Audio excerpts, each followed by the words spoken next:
Yeah, once again.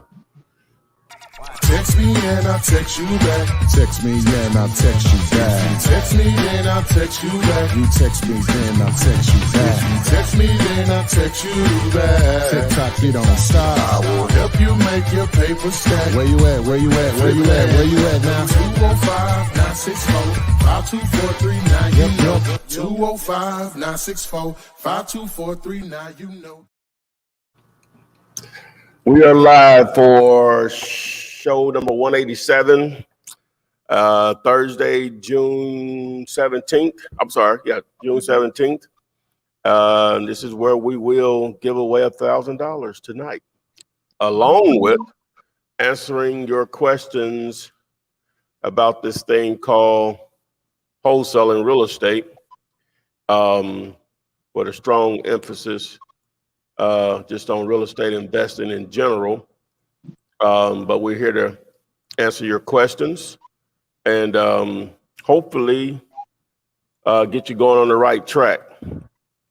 So I forgot to send out the text to the what's name, so give me a moment. But anyway, so Asia, go ahead and take it over while I do this. All right. Hello, Renegotiating. How are you doing today? I am great. How are you? Whew, I'm good. This heat is kind of getting to me a little bit, but we're supposed to be in triple digits next week, so I'll be thankful for the double digits this week. Wow. Is that out there? Ooh, it's hot. It's hot out here. Absolutely. But for you listeners, thank you for joining us today. As Ty mentioned, this is the place where you ask your questions in regards to wholesaling real estate, and we answer your questions. I actually read the questions and Renika and Ty answers them, but you get the gist of it. This is also the place where you can win a $1,000 STIMMY check, the Flippinar STIMMY. This was the third week. So this will be the third time giving out that $1,000. First week was Andrea. Second week was Mr. Quinn. So congratulations to them and good luck to each and every one of you who is in the pool to possibly win tonight. So let's see here. You can always join us live and ask your question on your own. You just need to text Gator to the number on the screen there. Text Gator, Gator, to 205-964-5243. You'll receive a link. Simply click that link, join us, and we'll bring you on with us live. I think that's all I really got as far as like introduction. So we can jump right into the questions, Renika. You ready? Yes, I am. All right. So we'll go straight to Instagram. And this is from Super User 483. And it states, I talked with a homeowner whose wife died. She owned a home that's now vacant. I came across his granddaughter today, and she told me they had several offers already and didn't need mine. What do I do? I think she said what she said. She said that they have a lot of offers. I mean, all you can do is ask them if they don't mind you submitting your offer, but when sellers feel that they may gonna take one of the offers that they have on the table, they really mean that. But not, but however, you never want to give up on a deal until it really closes. Because I know a lot of people think their property is sealed up and then they can't get to the closing table. So you can always be proactive and give them a call back. You can ask them, could you submit a backup deal anyway? But yeah, what do you say? Offers are free. Offers. Let's see here. All right, guys, there you have it. So Alan Curry is telling us in the chat that he just closed, I'm assuming he just closed his first wholesale deal using all your free videos and training. Thank you so much. So kudos to you, Alan. Way to go. Love to hear those positive feedbacks, and especially when checks are being cashed.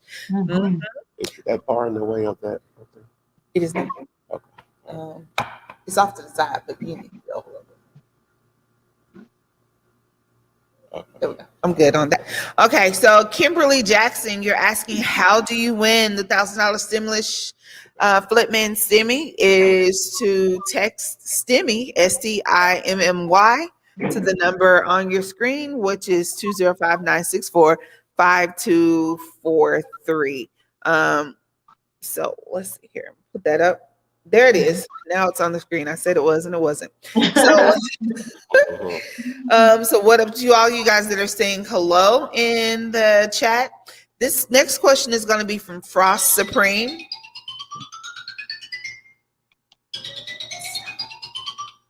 All right, from Frost Supreme. And it's, can I do a contract deal with another wholesaler since they have a property on contract, but not a JV? Can you wholesale with another wholesaler? So can I do a contract deal with another wholesaler since they have a property on the contract, but not necessarily a JV? They said not doing a JV. Yeah, absolutely. So, I mean, it's the same process. I mean, you as a wholesale, which I do a lot of co-wholesaling, which I call it co-wholesaling. So there's multiple ways you can do it. You can both of your wholesalers can come together in the middle and say, hey, we'll just create one contract and we'll split it down the middle. Or you could put it on the contract with that wholesaler and assign your contract to the end buyer. Now, what that's going to create is like a whole bunch of closings in the middle.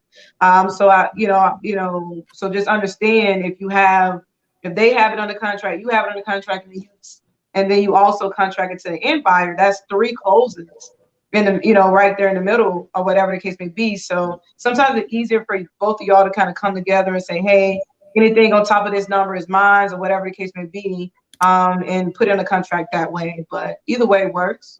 You can sign that contract or you can come together and just create one contract between you and that other wholesaler. All right. So the next question is going to be from Raphael, and it's, how do I find cash buyers for free? That's probably gonna be a top question. I'm pretty sure you have an easier answer. Yeah, for free. Really, that's your question. That's networking. That's getting out there networking. Right. Reverse wholesaling. Yeah. You going to you can go to auctions, tax sales auctions. Join Facebook real estate investment groups on Facebook and LinkedIn. A Google search, sell my house fast, whatever the name of the city you're targeting. Those first 2 or 3 pages of results are going to be either just really strong wholesalers or cash buyers. You can network with some real estate agents that actually do. They're a good number of their clients are investors. That's a method. When you're driving for dollars looking for actual deals, pay attention to renovations that are going on, especially if you see a dumpster pulled up in front of a house. Those are normally going to be rehabbers / investors, cash buyers. So there you go. Networking, man. Yeah. Okay. So the next question is from Titan McFarling. At what point did you all go and get an office space? I have money saved up in 6 months of living money saved. So when do you go get you a office building? I would probably I don't know how much money he has saved, but I still would probably wait a little longer or whatever. I really just got one in the last 3 years. But I had some other businesses that I ran that I guess could have been both, but technically 3 years ago, really. So that's a good question. I mean, office space is an expense, so honestly, wholesaling and real estate can be done without an office space. You don't need an office space to go out there and do what we do from a wholesaling, fix and flipping, buying whole. You don't need that to really be successful in real estate.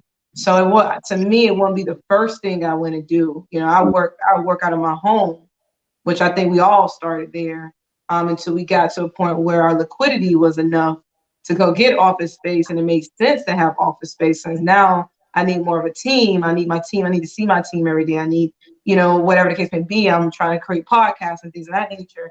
I don't want a lot of people coming to my house, so maybe let me go find an external space. So it really it gets to the point where you just got to be in tune with your business to know when it's time where you need an office space and you want to expand to that level. Personally, you know, if I'm just starting, I'm just kind of transitioning off my job, I'll focus in more on making sure I have a internet presence, things like that, before I get office space. But Agreed. so I don't know if that answers your question. Just it's an expense. Just make sure that you can handle that expense while you're trying to run your business and make profits. So yeah. But and then you have like, here in Atlanta, you have places like Regency, where you pay like $150 a month, and you able to go there. You're Use able to conference rooms, exactly. You're able to kind of rent out rooms or things of that nature. So that works too, because it's not something you may want to meet every day, but you may have that one big client that you want to kind of impress. If you have this Regency space, it's kind of like Airbnb for offices, really. And you have that ability to always be able to have that space to meet certain clients if you want to do that too. So that works as well. Yeah, and that's also a good point you mentioned that. That's also good for having an address for your business. Exactly. Yeah, and they sometimes have a lot of you guys ask about a VA. So not necessarily a whole VA, but at least an answering service. They'll answer and take a message for you if you want to, look more legit that way.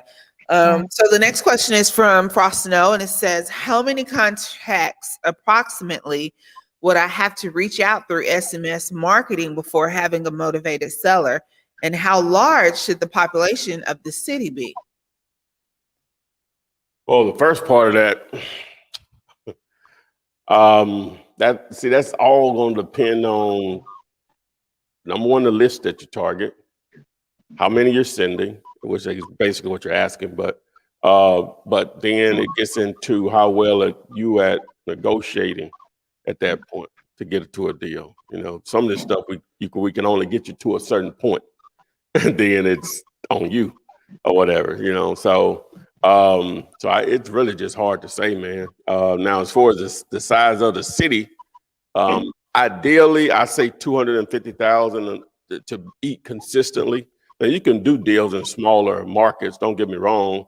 It's just I'm talking about eating consistently or whatever. It's going to only be so many number of deals. The lower the population gets available to you and whoever else is out there pursuing them.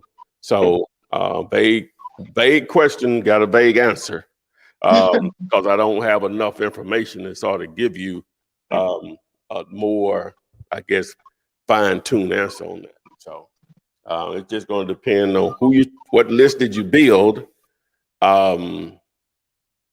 your negotiating skills, because once you getting them to respond and say, yeah, they want to sell, now are you able to get them on the phone, get them into actually talking about price, and so on. So, and that's tough without knowing a little bit more information on your process. Right, and I can add to it. As far as SMS, it may be a little bit higher than the open rate for like mass emailings and things of that nature. And I just have a simple formula just based on like mass emailing and sending out postcards. And the formula I use, and it's probably lesser than that. No matter what that number is, I would think 10% of that number would actually call me back. So if you throw 100 people, 100 SMS out there, 100 postcards out there, just think, okay, 10% of that number. So 10 people may call me back. 10% of those 10% of that 10 people may do business with me. So if you send 100 SMS out there, 10% may call you back, which is 10 people. 10% of 10 people, which is one person, may do business with you. And that's not an SMS. It may be higher on SMS because a lot more people use their phones and looking at the text message. That's been my success rate as far as like mass emailing and podcasting. It's just like 1% really engage with you. So that's just kind of a ballpark number you can go by. So basically, the more you throw out there, the more chances that you will get that success rate. But just think about 1% at the max probably is going to be the ones that really, really engage with you and really do business with you or close with you. So. All right. Thank you for answering that, both of you guys. The next question is going to be from Ms. Jennifer Nicole. And she stated, I may have put my deal under contract for too much. Should I get out of the contract or keep trying to find a buyer? And then she goes on to say, can you take a look at it on live if possible? So let's answer the first part of the question. What do you do if you think you put your contract for too much? Go back and renegotiate. Go back and renegotiate. If they don't budge, cancel.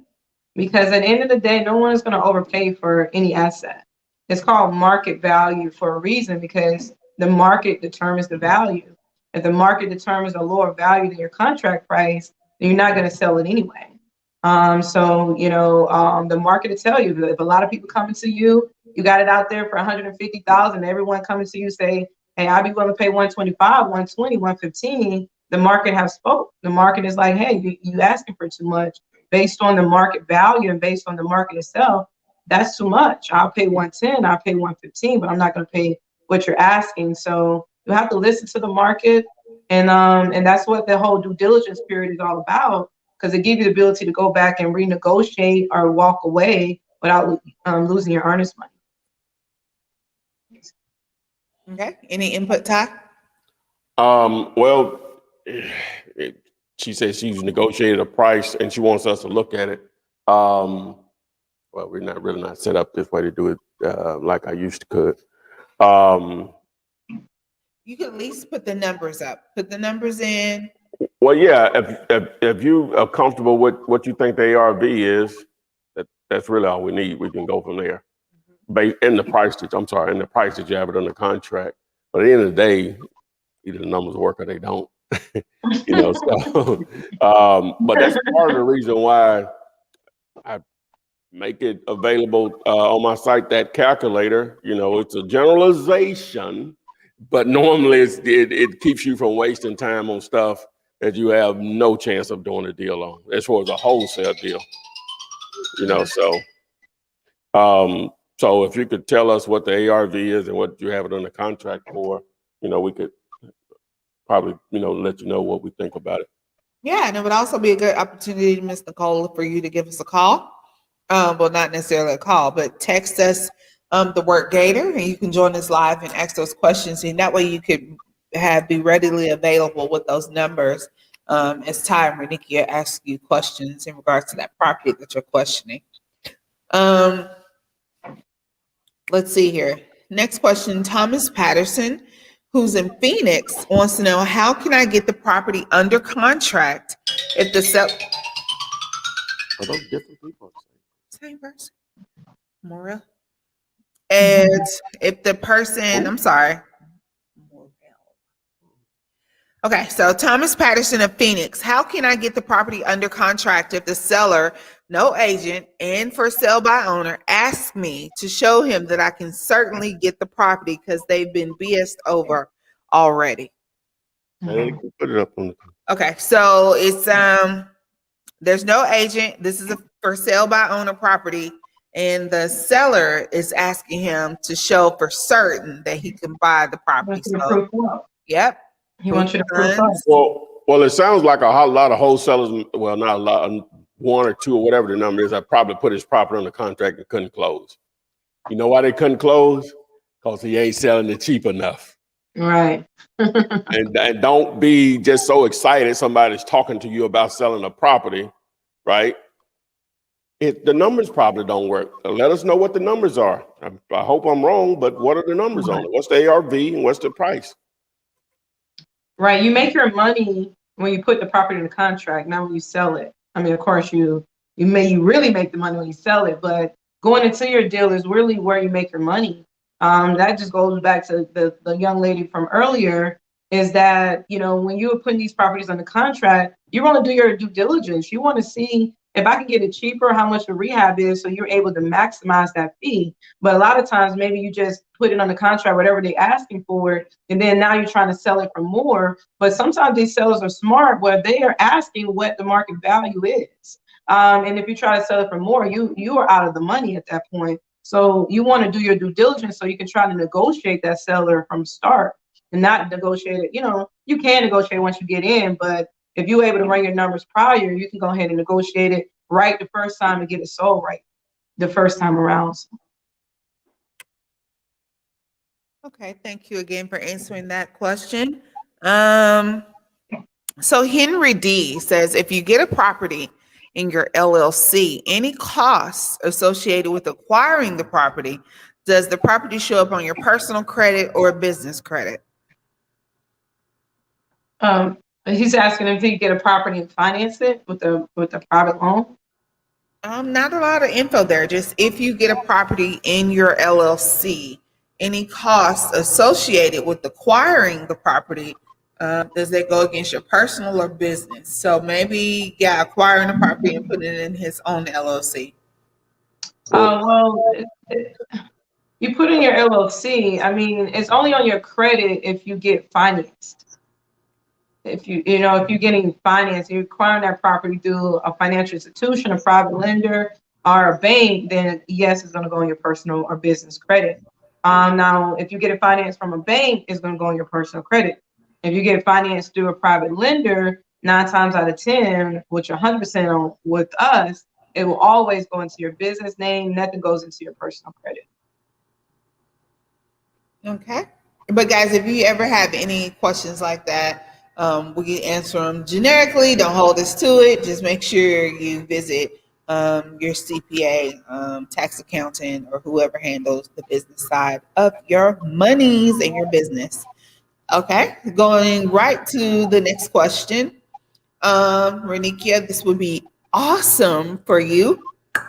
Knocking it out if you're ready. It is from D. Wrong question. Up there. No, I'm trying to get it off. I got that. It's awesome info. What does that mean? Oh my goodness. Okay. It's from D Motley. There we go. I got it. It's on the screen there.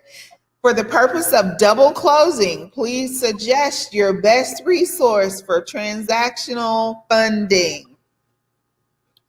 Do we know anyone? Absolutely. But if you do it right, you wouldn't need transactional funding. All right. Okay. 90% of the wholesale deals we do don't need transactional funding. So if your attorney is requesting transactional funding, then you may want to find another attorney who understand how to put a double closing together. But if you do need transactional funding, absolutely, just give me a call and we can definitely make sure and make that happen for you. Okay. Go ahead. Got some technical difficulties going on. Ty won't stay in his position over there on the screen, so at least y'all can see the board. Let's see here. So this is from Simple Minded. This is Instagram. I just lost my job yesterday, so really sorry to hear that. But he goes on to say, it's crazy how you guys popped up. I feel like this is a sign, but I'm pretty motivated to jump right into this. How well are you guys with the one-on-one training? So I think this would be a good opportunity to say, hey, I know it's a bad situation, you're losing your job just yesterday, but a lot of this information, all of the information that you need to jump into this is free and available. Mm-hmm. What's your answer for him, Ty? First of all, unfortunately, but fortunately, you have a lot of time now, right? So now, what I would recommend, my job now is to get up every morning, same time you was getting up, to go to who you were making rich before, to start on making yourself rich. Mm-hmm. Get up, you got your schedule, you're gonna do your 4 hours of consuming all this content that I give away. You don't know about nobody else, but I give away. Right. And take your lunch like you normally take your 15-minute breaks like you normally will. And you're putting in a minimum of 8 hours of educating yourself. And that's, if you do that just for a week, you're going to be close to an expert. That's 40 hours of consuming, right? And if you got questions, post them in the comments section of any of my YouTube videos. I answer on a daily basis. We do the daily lives pretty much every day, Monday, Tuesday, Wednesday. We skip Thursday because we do this late on Thursday. And then Friday, you got those opportunities, right? And boom, man, you know, a month from now, that's 160 hours of consuming. You will be an expert.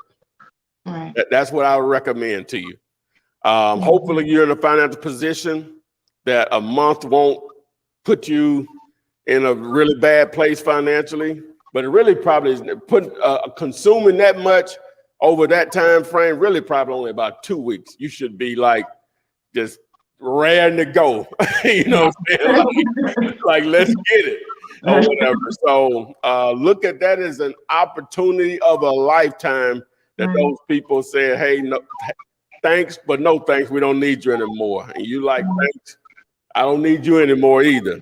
I'll see you at the top. Right. So one door closed, another one opens. And it's not a coincidence that this popped up. that's it. You know, things that, you know, it's not a coincidence. That's just the way life works.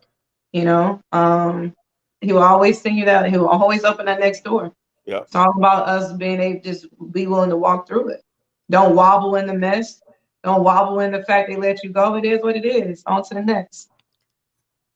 Now, I do offer a paid option. I was giving you the option, I think, with the time that you have available, it won't cost you nothing but time, which you should have a lot of right now.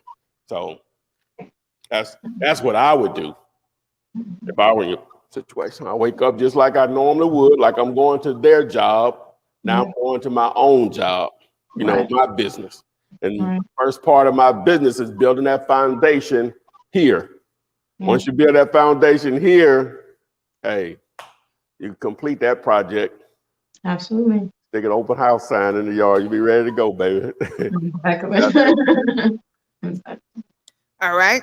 Renikia, you and Nicholas Sharp was thinking the same thing. He also commented when one door closes, another one opens. So yes, good luck with that. Right. And a simple-minded. Several open. Several will open.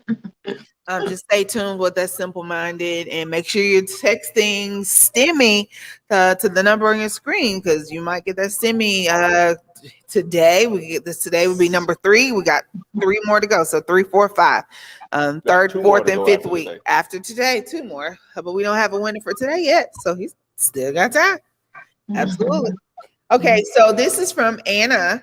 And her question was, I saw a sign in front of a house for sale with the real estate agent advertising it to sell their house, and it says owner finance.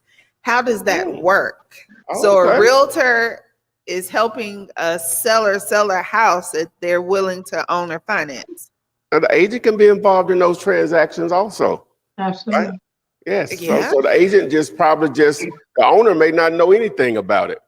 But they were open to it. The agent may have suggested that because of whatever their situation is, or the owner may have wanted that and just didn't want to handle it until it gets to a point where he has to, you know, be involved in the negotiation or whatever.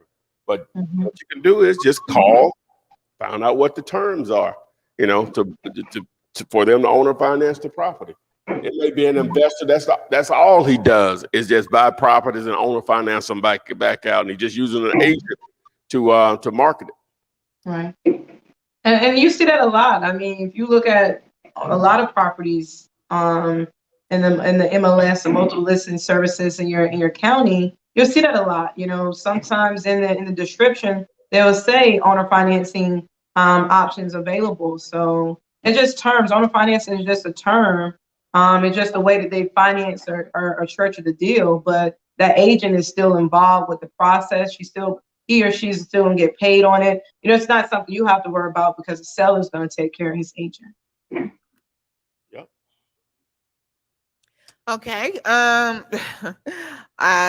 This is cute. I like. Well, we'll assume people know what owner financing means too. All right. So what's owner financing? We're assuming that. Okay. The owner is the bank. The owner is the bank. Is basically what it's saying. So instead of you going out and getting a loan, you could have a combination of both actually, but in this situation, we're just thinking the owner is going to be the bank.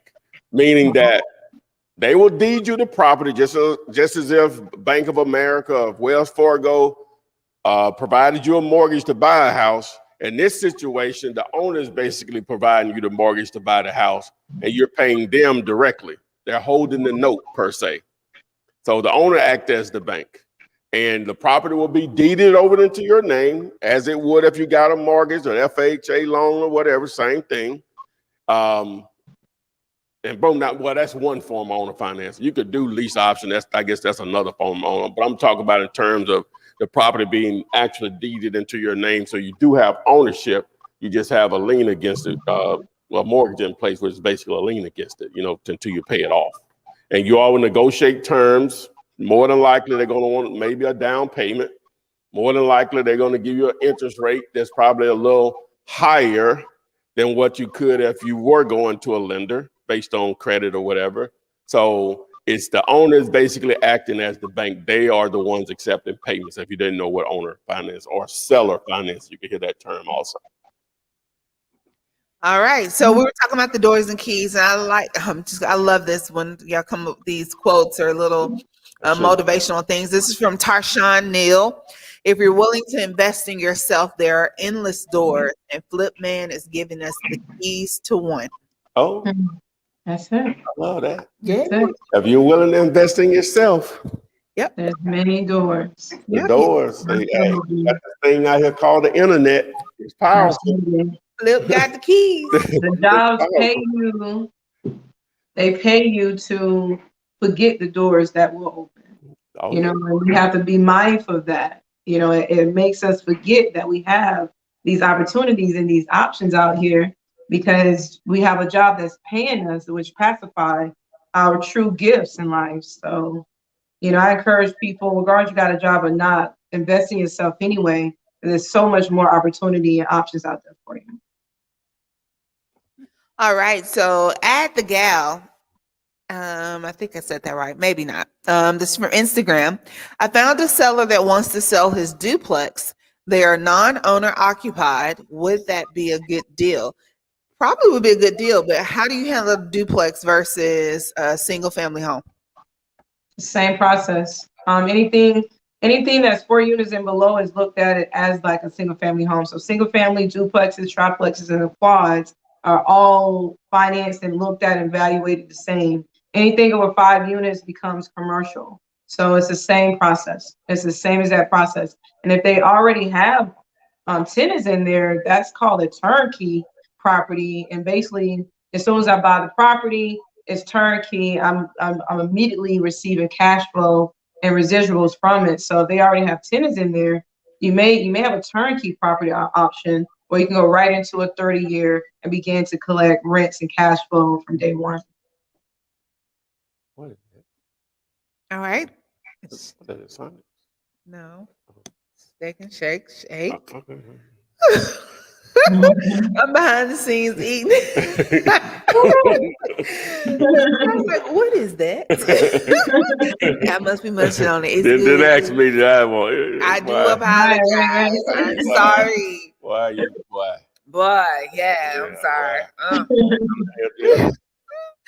Okay, so our next question is going to be from Eric Williams, and I like this. We were just speaking about encouraging words. So his question is, what encouraging words would you have for someone that's been going hard for a year plus, but hasn't closed the deal yet? Keep pushing. All right. Oh, that's all you got. Okay. All right, but I got a little more. Go ahead. I was waiting on the rest. But yeah, I got some more, but go ahead and finish it off, Ty. yeah, Eric. So first of all, I wish you would come on the live stream so I can really, we could really get into try to help you, get to that first deal. First of all, I'm going to applaud you for sticking with it. Right. I often wonder, and Renique, you said it took you a minute to really start making some money. I often wonder how long would I have stuck with it if I didn't have success immediately. Right. It happened basically immediately for me. or whatever. So, once you get the bread, you get a check, it's real or whatever. Or if you even know someone personally that's gotten one, but you've been going at it a year. So my first question is always going to be is, what are you doing to generate daily leads, right? How consistent are you at whatever you're doing? Are you doing multiple methods of marketing to generate leads? That's why I say I wish you were on the live stream with us. Then we could really try to troubleshoot your situation and get you going. We can ask you multiple questions. You be able to provide those answers for you. Hopefully, we provide answers for you. So if you don't feel comfortable with doing, I get it. Then at least try to post it in the comments. What is the demand in your market? If you are overly going hard in the wrong market where a lot of people are not buying and selling properties, it's going to be hard to sell properties, buy and sell properties. So is there a high demand in your market? And sometimes it's easier maybe to find a market or a bigger market that's close to yours and begin to go there where more people are moving and shaking in that market too. But like Ty said, it took me a good little minute. It took me probably a year, 2 years maybe to do my first deal. And to be honest with you, I was never discouraged because real estate was just in my heart. It's like, how can I do something that everybody needs? How can I not sell something that everybody needs? Like it was like I had that mindset. Houses, everyone needs a house. So how can I feel that's something that everybody needs? It's like selling water. It's impossible to feel, but you can. But my mindset was I can't never fail at it. Eventually I will win because I'm selling something of a necessity. I'm selling a house that everybody needs. So that kind of kept me going. But I would say that first deal is like your first $1 million. It takes a lot to make your first $1 million. It's like, oh my God, but when you make it, it's just like it just start coming, like the heaven just opens up. So that first deal, it may take a lot to get that first deal, but just know you're selling something that everybody needs. So eventually it will work, but you may have to change your bait. You may have to change where you are putting your pole at, some areas to see. So you may want to drive to a few miles up where there's more fish in this little area here. So sometimes you may just got to change your bait. One thing I would say for sure, the real estate market is not broken. It's probably the most active as I have ever seen it today, given that they have 2% interest rates out there. So continue to perfect your process, change your bait, change your market and things of that nature until you find the right bait in the right market where it fits. Yeah, what city are you in? I guess we would need to ask that also. What market are you targeting? It's Christina on Instagram did chime in and said it took her 2 years before she made her first deal. So, I mean, we all hope that it wouldn't take that long, but it's a possibility. No, it's just going to be all over the board just because so many factors go into. It's just like when someone say they'll hit me up about coaching and they say, well, if I buy this, do you guarantee I'll do a deal? I almost want to tell you, without being rude, I'm not going to probably be your guy, right?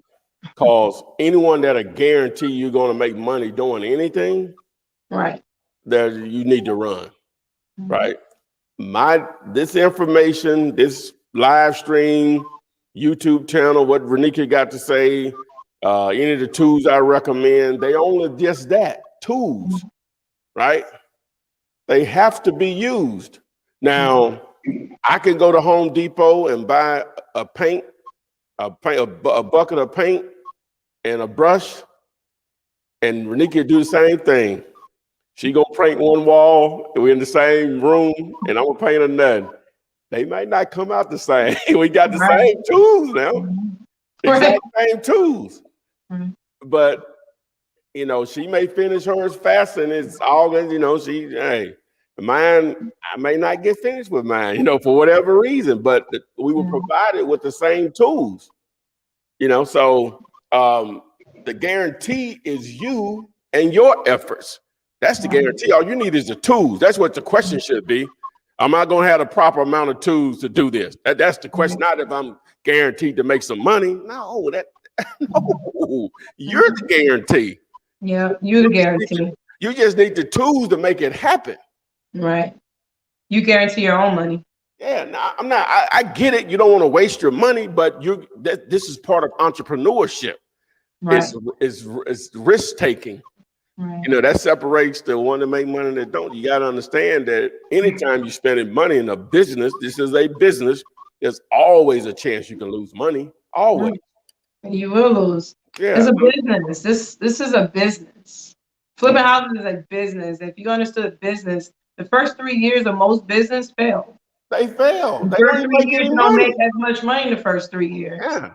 So at some point in time, you know, and you know, I kind of cringe when I see those people marketing, oh, it's gonna make money in 30 days. Let me show you how to, you know, make all this money in 30 days. Yes, we can make money in 30 days. But if you jump in trying to make money in 30 days, you're gonna fail because you jump in chasing money instead of jumping in and committing to the process. You got to jump in and commit to the process. The process is learning the information, going out there, driving for dollars, and getting, you know, the commit to the process. And if you commit to the process, most likely at the end of that, some form of action, you're going to eventually win. So focus on committing to the process. The money is in the process. But if you jump in, oh, let me go make some money in 30 days, you chase the money. And we all know what happens when you chase money. You're going to fail. You're going to burn yourself out. You'll get drained. So you got to commit to the process. All right. Love it. More words of encouragement tonight, y'all. I hope y'all are picking up on that and heeding the advice that you're being given. Wish me well wants to know, should you bring a contractor with you when you go do the ARV? So, well, the ARV has nothing to do with the contractor per se. Right. I think people confuse that with, because they say after repair, they got that word repair in their value. But listen to what it's saying, after repair value, meaning what will the house appraise for in excellent condition? Now, if you're trying to estimate repairs, that's something different. So if you're trying to get a good feel of what it costs to replace windows, flooring, bathroom, countertops, paint, roofing, heating and air, yeah, you could probably do that. You know, you could pay someone probably for that time to do that for you. Or you could say you're interested in rehabbing a property and you want to bid on it. You may get a couple of them out there. You can probably compare. I could almost guarantee they're not going to be the same. If you get three. That's what I can guarantee. There would never be the same. I can guarantee they're not going to be the Maybe same. 100,000 of difference. I'm like, Yeah. So, but ideally, I saw a guy somewhere on YouTube. It made sense to me. A simple thing. This is not set in stone. It's just a generalization. But if you just take the square footage, if the house is deemed livable, you multiply that times $25. If it's not livable, $40 times the square footage. And that'll give you a generalization of what a repair is, because you don't have to be exact. Well, there's not an exact number, because the way Reniki will rehab a house will be different than the way I'm gonna rehab a house. right. And that's why the cost will be so all over the place. You just need a generalization on what it's gonna probably just get the house into retail shape. You know, like I said, that could be all over the board. Then you get in more higher end houses, those numbers don't work or whatever. You get in really lower end houses, those numbers. But generally speaking, that keeps you in an area where you can plug in a number to see if you have an actual deal or not. It's just a generalization, you know, so. Right, and you got to be careful, you know, as wholesalers, we'll look at a lot of deals, and you don't want to burn your contractors out by having them go look at all these deals. Oh my God, no.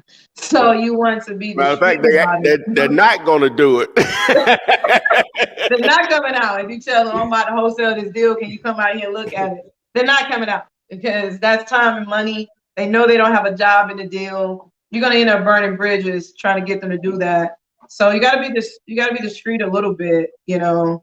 And then you got to be in tune. So when these people do come out, learn. You a student on the job at that point. You don't know a lot about pricing your rehab. So when you do get a GC out there, pay them for their time. Most likely they're gonna ask you to pay for their time. And ask them, well, how did you come up with $10,000 for the kitchen? You know, learn. So eventually you can walk into these houses. Eventually you've seen so much of it, you can walk into these houses and know that, oh, that's a $15,000 kitchen. Oh, it's gonna cost me $30,000 to fix up this house. So you want to learn with your GC, so you don't have to use them. eventually. You know what would be just an unbelievable opportunity for someone? I don't What? even know if I should say this online. 'Cause Don't share with I'm gonna hold that. I'm gonna hold that. I'm gonna hold that. Not that tough. I'm gonna hold that. I'm gonna hold that. Okay. business idea. I'm gonna hold that. Oh It's a man, good okay. idea. You want to throw that deal out there? I'm gonna hold on to that. All right. Well, while you hold on to that, we're going to jump right into our next question. And this is from JJ, who states, I noticed all the fast food places are closed. Are closed everywhere I go. I found a Burger King owner that might sell in July. Is that a good deal or should I stick with houses? And by the way, he's in Philadelphia. Well, now you're talking commercial, single tenant. When you say he's going to sell, Burger King owner, does he own the property? Right. Are you selling the Or operation? just selling the business? Right. That could be a different. Now, he could have both going on. Normally, that's not how it works. Yeah. Normally, he's just talking about selling the business Right. instead of the It's two actual. different things. He probably Buying doesn't Burger own the King actual business is different property. from buying real Yeah. estate. So, in the building, he probably doesn't own the building and the property. So, Okay. So Sharon C wants to know, with a property that is very distressed, what would be the very first thing I need to do with fair credit and no money? Thank you. Wholesaler. see, Wholesaler, you don't need credit or money. Boom. yeah. That's it. That's what we're here for. That's and we're not being cute, but what we mean is I am cute. because we're not being sarcastic. Okay. Okay, so I know you all are cute. Hold up, Randy. But what we're saying is because you don't have whatever your credit is, you don't have money. This whole 90% of what we talk about here is about wholesaling, where your cash or credit doesn't matter. What was her name? Actually, I don't know. Okay. Sharon. That's the whole purpose of it. If it's a great deal, because it is distressed, you can get a great price on it. You place it on the contract. Guess what? Someone will pay what you could call a move out of the way fee, Sharon. A handsome fee. It could be 4 figures, 5, could be 6, but 4 or 5 is normal or whatever. And now you have a chance to say, "Ooh, I can do that again." Yep, you sure can. You can do that as many times as you can find those similar type deals. And guess what? Now that fair credit can go to good to excellent. Now not having no money goes to they know your name at the bank, right? So now that gives you options. Right. All right. So Far Abe needs to know, after I lock someone in the contract, how long do I have to find a buyer, or does that depend on how the contract is written? There you go, fair. Far. Exactly. It's all in the due diligence, which you control somewhat. I mean, the seller has to agree to it, but you have, as long as your due diligence to find a buyer without forfeiting your earnest money, or you have it to the end of the contract, kind of, to find a buyer, kind of, but you still need about 5 or 6 days or a week, or 5 or 6 days to run title and get to the closing table. So, I mean, there's 2 deadlines in your contract. There's a due diligence deadline where you can walk away from your contract without forfeiting your earnest money, which is the money, the security deposit that you put down, or you have it to the end of the contract deadline somewhat. But just be mindful that you have to find a buyer, go through title work and create those closing documents before the end of that contract deadline too. Or you can always go back to the seller and ask them, hey, I just need another week or 2, and just renegotiate that deadline as well. So. All right, Far Abe, hopefully that answered your question there. We get asked this question almost every week in some shape, form, or fashion. And the question is, if you have $1,000 to start your marketing, what is the most producing ways to utilize it in your opinion is normally 200, 300, 500, 1,000. Some people have 6,000, 10,000, but we get this in some shape or form. What do I do with the money that's burning a hole in my pocket? Even though you told me I can do it for free, I want to use my money. So if I'm gonna use my money, what am I gonna spend it on? Well, oh, you want? Well, No, you have a great concept of how to spend this $1,000. spend that $1,000. Okay. Take every dime. There's a couple of ways you can go about this, right? There's a lot of ways you can go with $1,000. But first, and I've been sold on this by Renika and others, what I would do is text the word cash to this number here, 205-964-5243. You're going to receive a link back. And in that video, I'm going to show you how to build a cash buyers list, right? So now you can build a cash buyers list. That only costs you basically $100 to build the list. Now, reaching out to them will depend on if you're reaching out to LLCs or individuals or a combination of both. Now you can, it's not going to be that big. You spend maybe another $100, skip tracing, if that much, right? So you're 200 in. So now you can network with other wholesalers and wholesale their properties to your buyers list, right? Okay, so 200. Add another layer to that. So now, if you're okay with doing bandit signs, you don't have to be. Spend about 400 of that. Buy you about 200 bandit signs. They don't have to be two color like mine. One color gets you about 200 plus signs. All right, so now you have another method of doing deals. You already have your buyers list you built for wholesalers, but that same list can be used for the leads you generate from your bandit signs. All right. Now you can spend another, we'll say, what we had, what I said, 400, 600. Spend another 400 to create a text messaging plan campaign, right? So now you can generate leads there. So you have 3 methods of generating leads to feed your cash buyers list that you already you started with. Was your first investment. You text the word text. Put that on the board. Text to the number on the board, and I'll explain how to put that together. Also, Boom. There you got it. Spent. that don't even include I don't know, you still may have a few dollars on some driving for dollars. That probably is just your normal stuff anyway. You still can drive for dollars. Right. While you're driving for dollars, not only are you looking for great deals, you're also looking for potential cash buyers from rehabs that are obvious when you're driving for dollars. Get out and introduce yourself. I didn't throw any business cards in that money. Might have been ran out of money now. A lot of business cards for about $20, Ran out of money now, but you get it. So these still exchange numbers. Everybody got a smartphone, so right. All right, so the next question you get asked almost every week. Tell us, what are the first 3 videos on your site would you watch if you started all over again and didn't know anything about real estate? No one's ever asked so that actually, question. I didn't read it completely. Okay. But technically, there is a good order list. Well, yeah, but let me answer that specific question. Okay, first. answer Marcel's question. Well, before I answer the question, yeah, you're right. Someone took the liberty.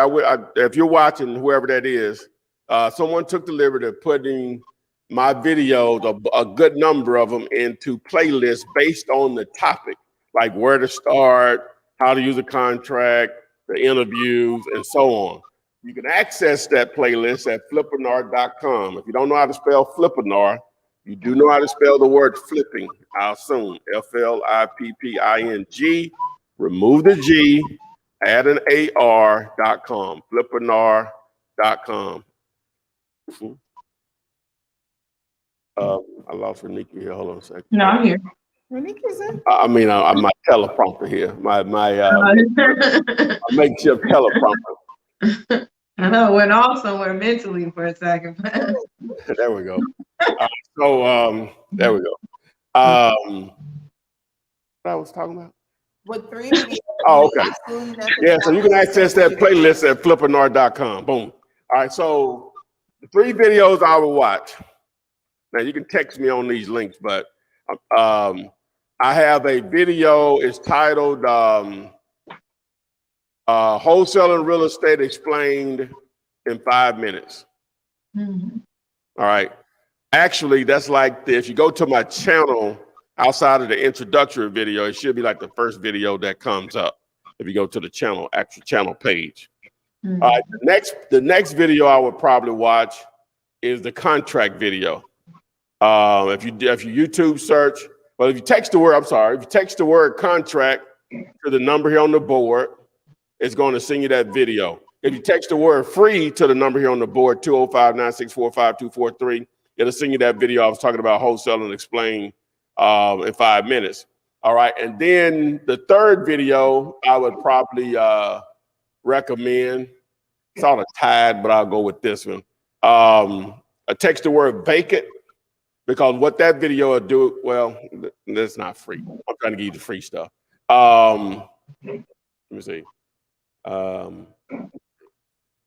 5 mistakes. Look up Flipman 5 mistakes, and the title of the video, 5 mistakes newbies should avoid, or whatever. So those are the 3 videos that I would start with. And that's a good text link. Get started in real estate, and they text the link, and they get those 3 videos that you recommend. See. All right. See, senor. See, A senor. lot of people do ask that. Yeah. Don't they, though? That's They a normally easy just one. A say- lot of people They probably normally just say, where do I start? where I start Yeah, exactly. so this person said, what 3 videos? That's a more specific question. That is I a very can more specific. I can answer. That's right, Marcel. We answered Marcel's Marcel question. is brilliant. Yes. Not that everybody else not brilliant, You but know what? it's like the next level of brilliancy. All right, Rennie the pretty is what Eric has dubbed you, but our good says sis in the pink cute is an understatement. Always Hey, you got on, that is, you got on pink too, ain't you? But ain't nobody see my pink. They I talking know about that. Rennie I'm pink. talking about your pink. Yeah, my pink. Oh, we got pink on the day. We got Yeah. Oh, more of Yeah. a peaches, a peachy Yeah. print. I guess yours Okay, is let's too. see It that ain't pink. pink. Let's see that pink. Yeah, it's a Let's see peachy that pink. Hey, Princess Pink. Okay. Like a not ripe watermelon peach. You know what? when you stop and you get home and you cut it open. Oh, it ain't quite right yet. It ain't ready yet. Yeah, $10 down the drain. Oh, You can tell it went sweet though. It's real Yeah. deep red. man, and just looking at it, it's like, dang.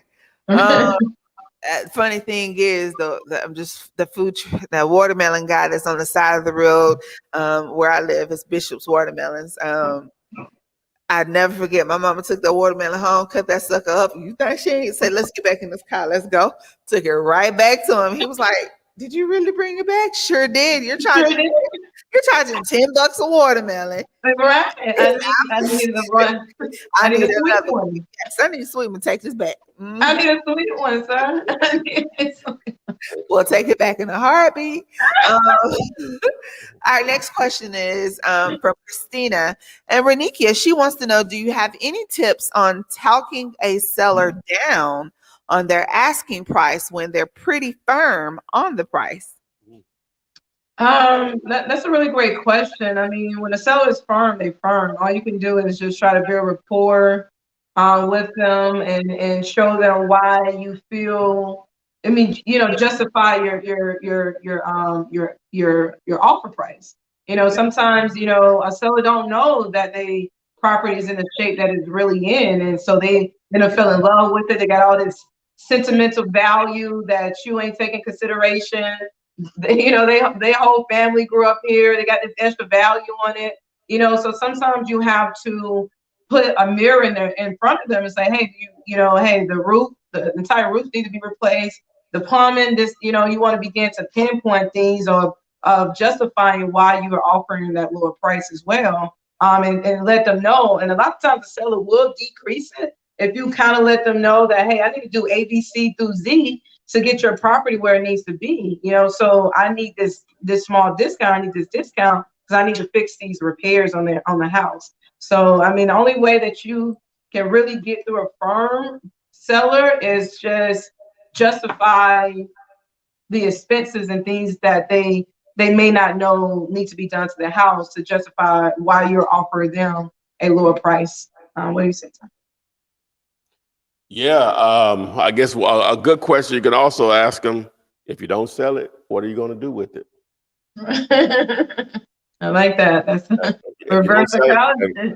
if you can't sell it at that price that you're asking, what are you going to do? Right. Right.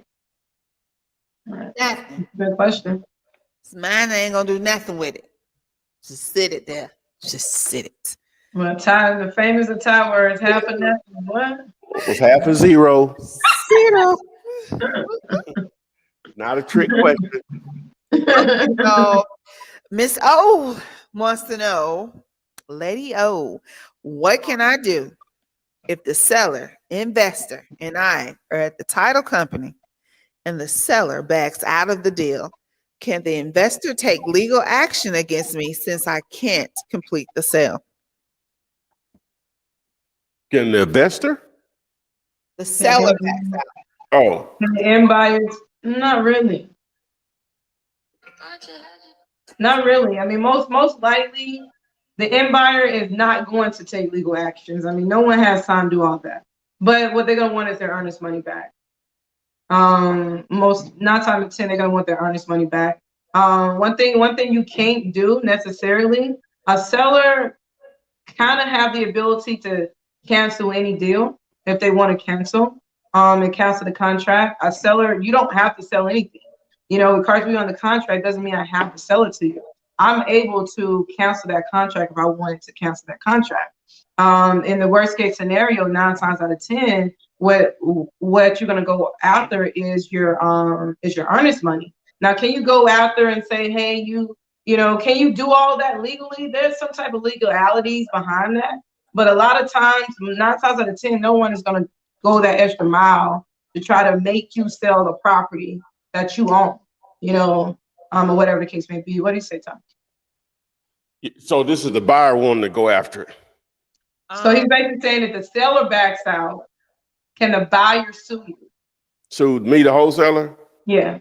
Or Well, go after what people have to understand about lawsuits is that now there's always an attorney out there that'll take on that mission where they have no chance of winning.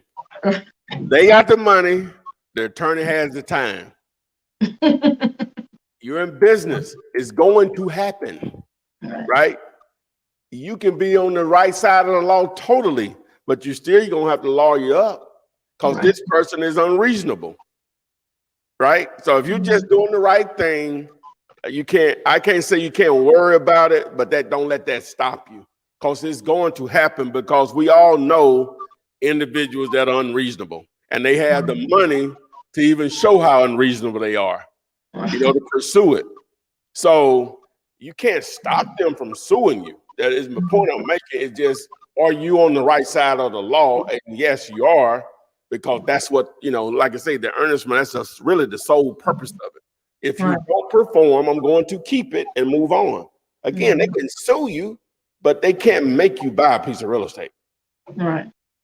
And it really can't make someone sell it to you or whatever. Once that agreement has expired, now again, they can pursue it or whatever, and you never know or whatever, judge might, whatever. But I'm just saying, you know, I'm on the right side of the law. Now, if the owner cancels the contract and sells someone basically the next day, and you still within that time frame of when you are supposed to be able to close or whatever, then you may have a case or whatever. But if they still not sitting there and not selling it, you can't make somebody sell you a piece of real estate. Right. Right. Again, they're trying to sell it to someone else because, well, okay, you might have something, but other than them just, I just won't sell it anymore. You know what? You know, you can't make me sell my house. Yes, it's just look at it this way. Just look at it this way. You found, okay, you and your family living in an apartment now. Got the credit right, whatever, you can buy a house. Okay, well, you think you got it right. I'm gonna say that. And Renee, you're in the finance game. You know how to go. And we lead up to it's time to buy the house, but you didn't know your husband went out, y'all were maybe a couple, and got a credit card at Home Depot and bought a new lawnmower. Right. They jack up your debt to ratio, you know what I'm saying? Right. Or Mhm. whatever. So now the lender said when they, do a refresh on your credit, before they get ready to commit to, set up a closing and all of that, I said, whoa, your score just dropped. Yeah. So now the seller can sue you because you didn't buy that house? Right. They can, but that, they can't make you, you know what I'm saying? It's the same thing. Mm-hmm. Right. Same thing. Yeah. Makes sense. Or the seller, they pulled title or whatever and went through the process. Normally this doesn't happen, but I'm just giving an example. But some reason they had to pull the title again before closing. Just it might be who knows, it might have been $1 million property, just want to make sure. And a new lien showed up on it. That blows the deal up. Again, you can sue them, but you can't make them sell you that house. The numbers don't work anymore for the seller. Might not work for you either, but I'm just saying. So you can't. You can't, and it's all communication. Hey, your seller backed out. I'm gonna call the, you call up the buyer and let them know, hey, I'm not for sure. We got to work out some kinks. Me and my partner. You and the seller is the partner. Me and my partner. One of my partners don't really want to sell anymore, so I need to work something out. Get in front of it. It's all business. It's all communication. It's all transparency. And the worst case scenario, all they're gonna receive is their earnest money back. Everybody gonna move on to the next deal. The key is that you want to let them know what's kind of going on and not burn that relationship, because if you don't just sell and whatever the case may be, and this buyer is ready to buy and you don't sell, you can burn your relationships like that. So it's really being open, being transparent, being honest, and let them know. You don't have to tell them that, hey, the seller backed out, my contract, this, that, and third, but let them know that you care. You can get in front of it in a caring way. Say, hey, I'm sorry, I'm trying to work some things out. Worst case scenario, I'll make sure you get your earnest money back. I already got a couple other deals I'm working on. Maybe I could put those in front of you. You want to get in front of it. It's all business. Things happen, or whatever the case may be. But we don't go into business, or we don't not go into business thinking something's gonna happen. We go into business and we deal with it when it happens. All right, there you have it, guys. I was going to mention we're getting close to the end of the show, and we will be drawing our third week's winner for the Flipman $1,000 STIMMY. So just make sure you're staying posted for that. And making sure you are ready for that. Better? Yes. Okay. Okay. So this question is in regards to marketing and advertising. It's from Marvin Johnson. Do you have a better chance of giving out bandit signs and business cards and having someone call you instead of you going to PropStream or softwares to find your deals? They're different. Right. Business cards is going to be the least on that totem pole because you can only reach so many people with a business card. Right. And you're waiting on them. You're at the mercy of them calling you. Yeah. So one of the ways that we're successful is that we wait on the people that wait. We wait on who we need to wait on, but we ain't waiting on nobody at the same time. You're going to go find the people that's looking for you. Whatever the case may be. So if you are only marketing as business cards, which at one point in time, that's the only way I market myself. That was prior to it being a new cool thing on social media. I market like crazy with my business cards or whatever case may be. But that was around the time, well, that's what everybody was doing. We wasn't as big on social media marketing at that point. But now with all this other technology, you can take the meeting. You can, get on people's schedule. You can call them. You don't have to wait on them calling you. So I always put myself on the side where I'm going to reach out to who I need to reach out to and not wait on someone to reach out to me. Your social media is your business card. And so just being a game changer, man. I'll hear people say, and I would probably be one of those individuals, and just being real, I probably wouldn't have any social media if it wasn't for business. Now, I'm not talking down on anyone that has it for whatever reason. I'm just saying, for me. So, but I look at it as just free. It's like pretty much all of it's free, and it's free eyeballs to what you got to say. Now it may only be this number of people, or it may be this number of people, but it's still eyeballs that, like what you have to say or whatever. So, and it's easy to communicate the way they have them, set up or whatever. And you just never know who's watching. That could be a network opportunity, especially out there. I guess most people, when they say they're not on there, because there's all type of reasons why people are not on there. But in the sense of business, it's just like you just got to. It's just not saying you can't do business with it, because it has existed without it. Right. But you're leaving so much business on the table. Let's just say it that way. You may be very successful at what you're doing, but trust me, by not having a social media presence, you're leaving business on the table. Because if you're successful without it, trust me, it will throw fire on what you're already doing. Right. I got one of my friends. I hadn't seen him in some years, but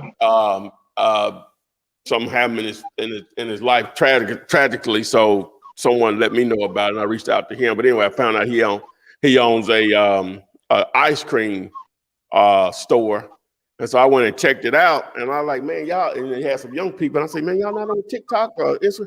They're like, no, man. I said, something like this kills on that, because you can do so many families, kids. Yeah, just how you all, it's one of those things where they chop up the stuff on the frozen platform thing or whatever, and just whatever you want. If you want Snicker chocolate, whatever, you know what I'm saying? They create it for you. So that's great visuals. Right. Man, I said that would increase you all's business so much. I know it went in one ear out another or whatever, but that's just like a no-brainer or whatever. Anyway, so social media is powerful. It's almost like I'm assuming we're still on the question with the business cards. When I walk into a room, there may be 10, 20, 30 people in the room. I give everybody my business card. Great, 30 people. One post can reach 300,000 people. One post can reach 30,000 people. Yeah. So that's when Todd said it's like putting fire on what you're already doing. It's because I could never reach the amount of people I can reach on a daily. And I don't even take advantage of my social media like I should, but I'm about to start. But, at the same time, I can reach so much more people on social media than I can ever meet trying to meet somebody face to face or going to every networking event. So we have to understand just the power of things like social media. You go in direct. I'm not waiting on someone to call my cell. I'm on social media. I'm attracting people to me. And next thing you know, every day there's DMs about what it is that I'm talking about, because you begin to attract people to you based on what you're doing on social media. So, social media is probably one of the best marketing strategies out right now. All right. Thank you for answering that question, you guys. Ty, we're going to circle back to talking about rehabs. We talked about the $25 per square foot, $40 per square foot, but our Guds wants to know, how do you estimate the rehab cost of the front and back yards when the land is a total mess with brush and in need of landscaping? So is that a fact part of that too?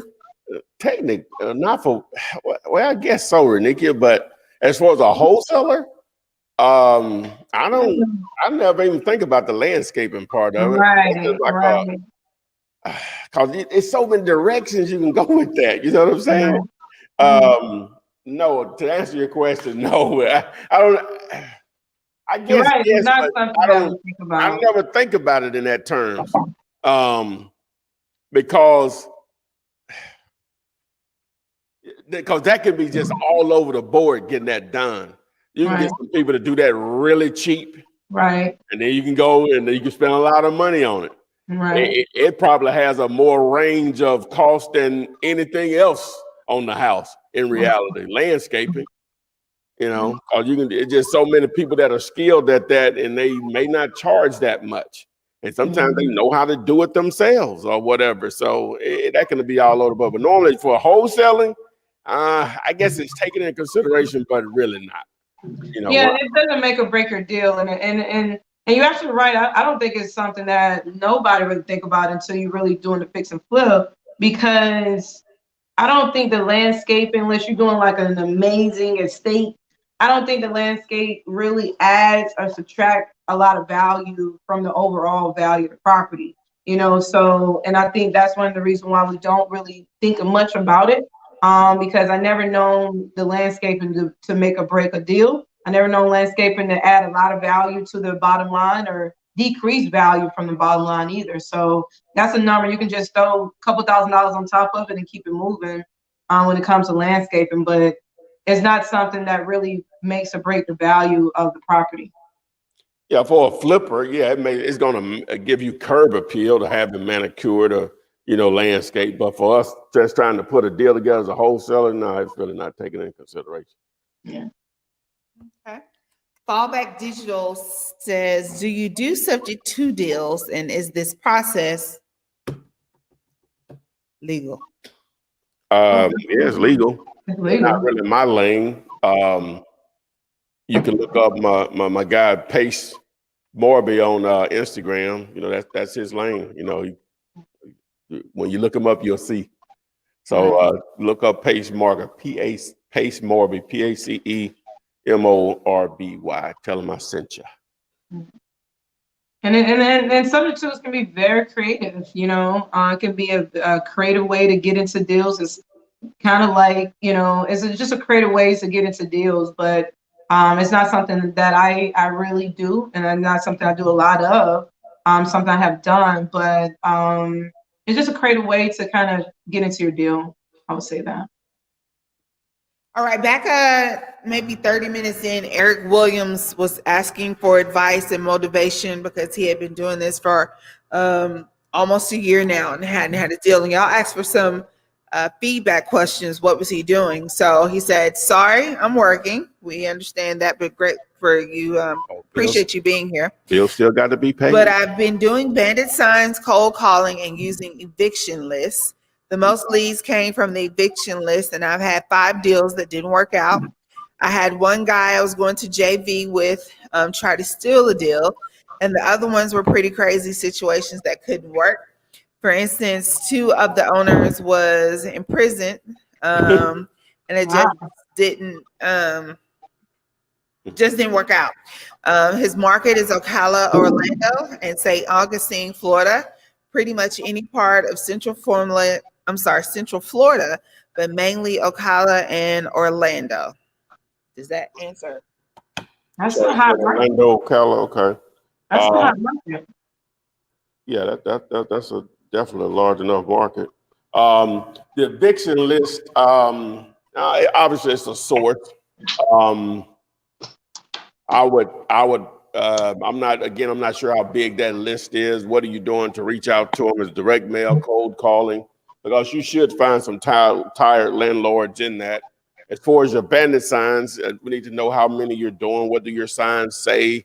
How many of them are staying up once you put them out? All of that will factor in, and placement, obviously.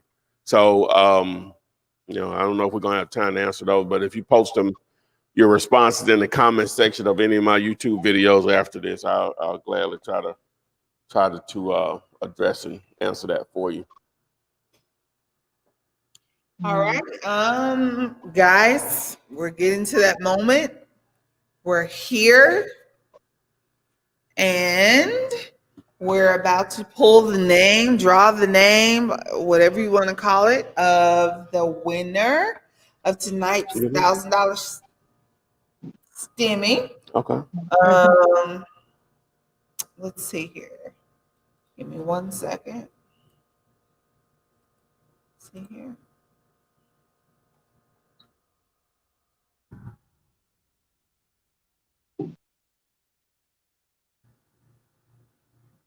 I got this part. What you think? Yes, ma'am.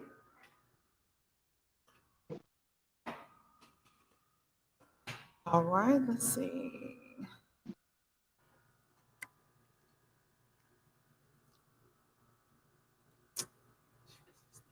All right, so guys, we have the winner. We're just waiting on them. Not gonna get me like y'all got me the first week. I gave the wrong pronoun out. We're waiting on them to respond, to check their email. And yeah, we still don't have a drum roll going. Not Renikia, but while we wait, I have several questions in here. How Vanessa Berry wants to know what is Remy's contact information. It's Rennie, but I got you. I'm gonna have that banner. Turned you I straight got it. into I Remy just Martin. I had that banner. How they can get into contact with you. And for those who are just now joining us, I know we're closing out, guys, but not knowing what your business offers to them as far as going beyond just wholesaling. Oh, okay. That's my cue.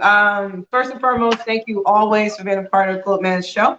And to get in contact with me, you just want to go to fundmynextdeal.com. As always, I'll always bring my experiences over 15 years in the real estate industry, but most importantly, I am the finance lady, and I want to also help us understand how to finance these real estate deals and how to really take our real estate business to the next level. There, of course, we talk about buying and selling real estate with absolutely no money or little to any money, but we are still running a business. And if you can invest back into your business, it will create a return on your money for you if you're able to invest into your business. So what we do is show you how to leverage your credit and how to use other people's money.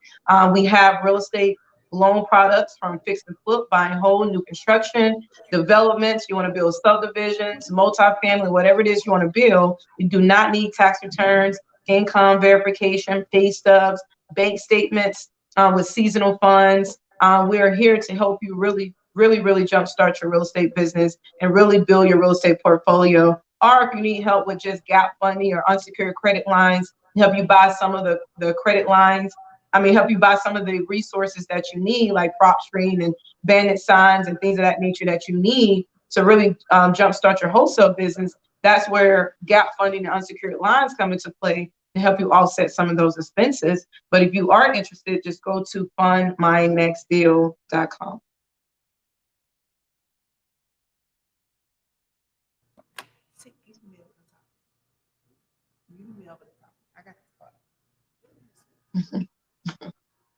Maybe I'll continue. Exactly, right? I'm like, I got this. Over here micromanaging. Micromanaging over Is there. that what I'm doing? Absolutely. Yeah, no, you're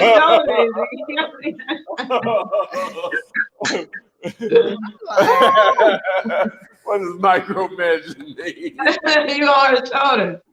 Yes, you leaning over my shoulder. You bird dogging me. Trusting your process and what you didn't taught me. You showed me right. I know how to do you right. Okay, guys. So we do have a winner. We're just waiting for them to join us live. Unfortunately, it seems like they're having a little bit of technical difficulties. On the board behind you guys, you can most definitely text any questions that you have to text 205-964-5243. And whether that's you needing the contract, text contract, whether you wanted to JV on deals with Ty 50/50, needing help in making a cash buyers list, cash, and the list goes on, but just text it to that number. Ty, anything new and upcoming? Well, yeah, I can just go through the board here since we're waiting. Let me move my chair out of the way. My new prop. All right, on this board, this phone number, if 205-964-5243, if you need a copy of the contract that I've been using since 2003, you can submit the word contract to that number. It'll send you a video on how to access it for free, how to fill it out for sellers, buyers, and how to get it signed quickly. Want to partner with me on deals? Text 5050. If you have a property under contract, you're dealing directly with the owner. It's off market, and it's a great deal. Cash buyers list. You're trying to build a cash buyers list, text the word cash. Or whatever. That's if you're trying to build one before you get started, or even if you have a property under contract you need a buyer for. The closing detail sheet and what that means. So you have a contract with a seller, you have one with a buyer, submitted to a title company or closing attorney. The closing detail sheet text the word close, SCLOSE. It makes it easier for the title company or a closing attorney to know who's the seller, who's the buyer, sales price, who's receiving what as far as your assignment fee, who's paying what, along with the closing costs, who's paying that. Text the word close. Text messaging. Want to learn how to do that the proper way? Text the word text, T-E-X-T. Vacant. Y'all driving for dollars, need to know who that owns that vacant house? Text the word vacant. You want to network, what we've been talking about. Wholesaling real estate, wholesaling real estate with the Flip Man is the name of my Facebook group. Text the word group to join that. Probate. Want to target probate leads? Text the word probate to the number. Get you going there to generate your probate listing leads. Some people want this whiteboard. I'm in the way. You probably can't see all of it or whatever, especially on YouTube right now with the split screen. You want this? Just text the word whiteboard. Guess what? Whiteboard is one word. If you don't text that correctly, it won't get you this. That. Ooh, I'm tired. Let's go. What we got? You tired, boss? She said her link. Huh? They said their link was unresponsive. Then they're trying to get back in. I've sent it to her like 5 times. So Okay. yeah, just move on. Okay. Someone else. All right. Yeah. No, Not accurate. Hold on. well, she can understand something. We just can't have one. That's cool. No, I told her she the one. Okay. All right. So, what's her name? Since she can't get on, that's fine. Ashley. Okay. And where's she from? I think she's from. Let me see. Doesn't say. You go back over here. Yeah. That was it. Where is that? Greensboro, North Carolina. North Carolina. Okay. Well, the winner tonight is we tried to get her on. Her phone is not working. I mean, her live link is not working. But Ashley from Greensboro, North Carolina, she's the lucky winner of the $1,000 tonight. Not as dramatic as normal because we can't get her on live feed. She's having some internet issues. That's fine. She still gets the money. So, another winner. But guess what? Ashley increased her chances of winning. Guess how she did that? She followed the instructions. She knows how important Dealate, aka PropStream, which was sponsoring this giveaway. She signed up for the 5-day free trial through dealator.com. Screenshot where she signed up. She got 4 additional STIMMY entries. That's how she won tonight. For those people that followed that, luck of the draw, but she had more entries than anyone else. Well, there's a few boys that did the same thing, but the point taken, that's how you get more entries. Or you can share this with someone that you partner with. You all split the 1,500 each. What's half a zero? So instead of 1,000, you get 500 to go with. So that's another way to share and get more interest. So Ashley from Greensboro, North Carolina is the winner tonight. Again, I hate she can't come on. Hopefully I can get on the daily tomorrow and, talk with her. I preferred that it be tonight, but again, everyone's internet connection is not the same. So that's the winner for tonight. Anything you want to add, Renika, before we get out of here? No. No. All right. Anything you want to add, AP? Okay. All right. So again, guys, we really appreciate everyone that has participated. We'll do another one I guess next week will be the 24th of June. Everything you need is right on the board. This will go into replay mode on Instagram, YouTube, Facebook. Also, again, if you have any questions, you can post them in the comment section of any of my YouTube videos. It's all there. It's all there on my YouTube channel, everything you need to know. You can access flippinar.com for the playlist that organizes my videos to some degree. So you have no excuses. You have nothing to lose when the knowledge and training is free. Nothing to lose. Text me and I'll text you back. Text me, then I'll text you back. Text me then I'll text you back. You text me, then I'll text you back. Text me then I'll text you back. TikTok, you don't stop. I will help you make your paper stack. Where you at? Where you at? Where you at? Where you at now? 205-964-5243. Now you Yep, know. yep. 205-964-5243. Now you know.